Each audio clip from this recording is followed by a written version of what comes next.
Nous vivons une période dans laquelle il y a de la sécheresse et donc une utilisation de l'eau qui doit être plus rationnelle. Un retour au bon sens. Est-ce que c'est normal de nettoyer nos rues avec de l'eau potable?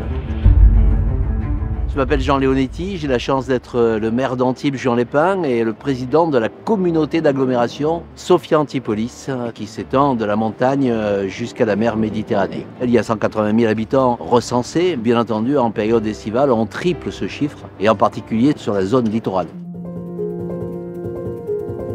On s'est posé la question, est-ce qu'il n'y a pas une solution, comme ça existe dans d'autres pays, de réutiliser des eaux usées que nous rejetons en mer et qui pour autant ne polluent pas notre espace maritime, puisque la qualité de nos zones de baignade est irréprochable. Donc bien sûr, on a travaillé dans le cahier des charges et la société Veolia a répondu à nos attentes dans ce domaine en faisant en sorte qu'on peut réutiliser les eaux usées. La solution est innovante parce que ça a été une première nationale. Les exemples que l'on avait jusqu'à présent permettaient de faire de l'irrigation. La demande du maire d'Antibes, c'était clairement de pouvoir aller plus loin et de faire du lavage de voirie durant la période estivale. Je suis Michael Boucher, directeur du territoire des Alpes-Maritimes pour Veolia Eau. Le process que l'on a mis en place, c'est une double filtration qui va permettre de retenir toutes les matières en suspension qu'il peut encore rester dans cette eau. Deuxième étape, on va traiter la problématique bactériologique et les virus en faisant passer l'eau sur des rayons ultraviolets qui va en fait éliminer cette pollution résiduelle. Et enfin, la dernière étape, on stocke cette eau pour la mettre à disposition, mais surtout on la chlore. Parce que quand les agents municipaux l'utilisent, il faut qu'on ait un effet rémanent et que ce traitement qui a été fait à la base puisse perdurer dans le temps, notamment lors de l'utilisation. Les facteurs clés de réussite, pour moi, le premier, c'est la volonté politique. On a la chance sur cette agglomération d'avoir un président qui était convaincu. Ce qui est important, c'est de recenser les besoins et les usages. Ensuite, adapter la qualité de l'eau.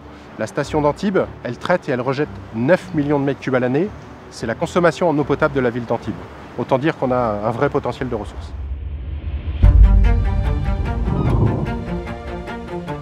Le deuxième consommateur d'eau après la ville d'Antibes, c'est les ports. Et en particulier, le premier port européen de plaisance qui est le port Vauban à Antibes. Il faut que nous ayons la capacité de nettoyer nos coques de bateaux avec de l'eau qui de toute façon retourne à la mer. La communauté d'agglomération qui a porté ce projet est très sollicitée aujourd'hui par un certain nombre de communes ou d'agglomérations alentours pour reproduire ce modèle. C'est aussi pour nous une solution d'avenir qui va permettre de continuer à subvenir à un certain nombre de besoins, voire même de maintenir sur le territoire certaines économies qui aujourd'hui peuvent souffrir de la rareté de la ressource en eau. Ça nous garantit pour l'avenir de continuer à avoir une vie normale, plus conscient probablement des enjeux environnementaux, mais qu'on continue à avoir des arbres, qu'on continue à avoir une végétation équilibrée et qu'on puisse nettoyer nos rues en période estivale avec de l'eau réutilisée.